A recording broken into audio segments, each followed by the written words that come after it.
L'image de ces bus arrivant au poste frontière de Noé est un symbole de paix. Ils sont près de 200 réfugiés venus du Ghana à revenir sur leur terre. Certains attendaient depuis 8 ans. Je prends possession de la terre qui nous appartient.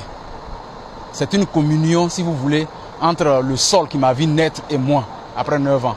Celui-ci est un ancien leader politique. Il porte le t-shirt de Laurent Gbagbo. Cet homme en pagne est lui un ancien ministre de Gbagbo.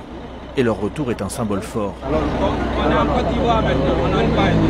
Le gouvernement est là pour nous accueillir. Nous venons pour la réconciliation.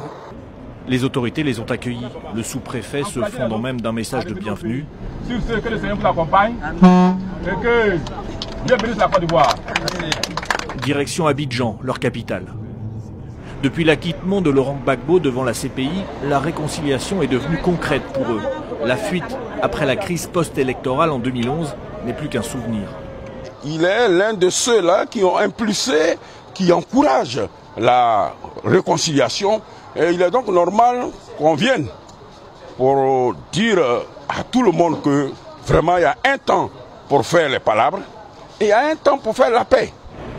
L'ordonnance d'amnistie des autorités a également permis à des milliers de gens de revenir au pays et à participer à sa construction.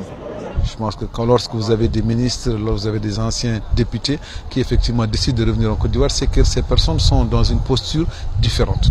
Elles sont dans une posture de réconciliation, dans une posture de cohésion. Donc je pense que c'est un signal fort qui incite énormément de personnes qui se disent si mes leaders, mes ministres sont revenus, donc il n'y a aucune raison que je reste en exil.